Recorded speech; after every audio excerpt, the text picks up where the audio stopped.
Pancasila bersama aku Naila Amalia selaku host pada hari ini. Jadi hari ini kita akan ngebahas topik yang lagi hits banget nih, yaitu tentang hedonisme. Gaya hidup hedonis yang mengutamakan kesenangan saat ini kayaknya emang lagi jadi tren banget ya di kalangan anak muda zaman sekarang. Iya bener banget tuh, banyak banget kan anak-anak di luar sana yang lebih mementingkan kepuasan pribadinya, ya nggak sih? Nah, pertanyaannya gimana sih peran Pancasila dalam menghadapi gaya hidup hedonisme ini? Oke, sebelum ngebahas topik ini lebih dalam, di sini aku udah undang beberapa narasumber keren nih. Yang pertama ada Messi Novianti, Halo. lalu ada Miftahul Jana, Hai. dan yang terakhir ada Aisyah Regita. Hai. Kayaknya langsung aja ya kita tanya ke mereka bertiga, gimana sih pandangan kalian tentang gaya hidup hedonisme? Nah ini topiknya udah menarik nih. Jadi di antara kita bertiga, siapa sih yang mau jawab duluan? Siapa ya? Siapa ya? Regita mungkin? Oke, menurut saya aja ya.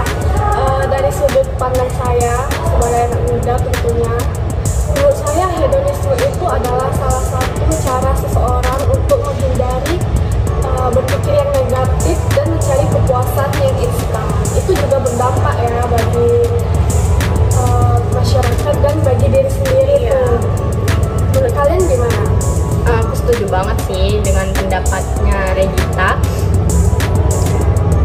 Karena hedonisme itu bisa meningkatkan konsumerisme.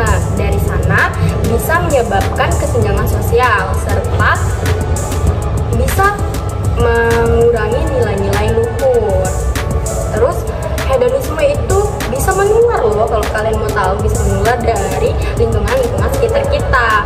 Nah, maka dari itu kita sebagai mahasiswa atau masyarakat sebaiknya bisa memilah dan memilih lingkungan yang sehat bagi kita. Kalau aku sih ya memang sering lihat sih teman-teman kayak beli barang-barang branded ya atau barang-barang mewah lainnya gitu. Padahal ya untuk menuju nilai tinggi ya kita tidak perlu membeli hal-hal seperti itu kan, kita bisa menerapkan nilai-nilai Pancasila dengan mengajak semuanya berkontribusi dalam masyarakat gitu kan. Nah, ini dia inti dari akar permasalahannya, gimana supaya kita bisa membedakan antara kesenangan sesaat dan tetap memegang teguh pada nilai-nilai Pancasila. Aku mau nanya nih sama Isi, kalau menurut pendapat kamu ya, apa sih peran Pancasila dalam konteks ini? Nah, menurut aku Pancasila bisa menjadi filter bagi kita untuk menyaring nilai-nilai yang masuk, seperti nilai-nilai gotong royong, nilai apa yo? Nilai keadilan dan nilai kemanusiaan. Nah, dari nilai-nilai itu kita bisa menyeimbangi sifat hedonisme.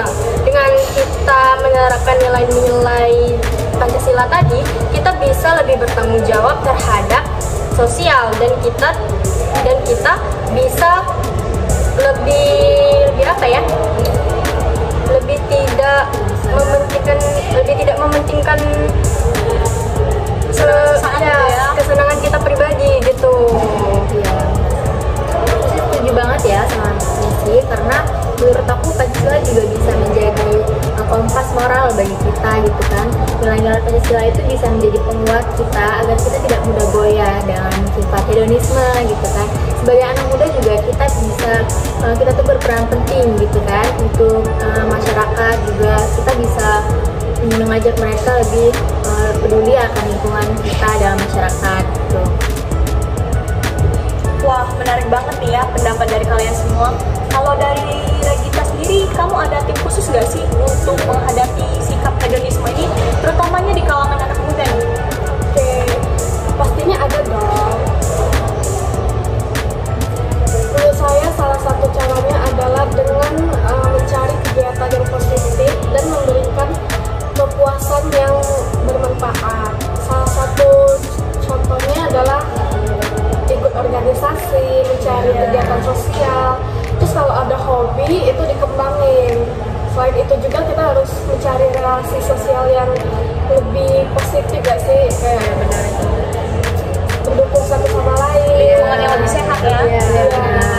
Saya mulailah untuk cari itu sih relasi sosial yang positif. Ya. Kalau aku setuju banget sih dengan pendapat Regita, karena dengan kita membangun relasi yang sehat kita bisa kita bisa mengatasi sikap hedonisme itu dengan kita memprioritaskan hidup yang lebih sehat, menetapkan tujuan hidup, serta kita bisa membuat ini loh, kita bisa membuat to-do list. Tahu kan sekarang tuh udah banyak banget tuh to-do list, daftar apa aja yang harus kita lakuin dalam hidup kita Supaya semua jadi teratur gitu. ya, untuk membangun kehidupan yang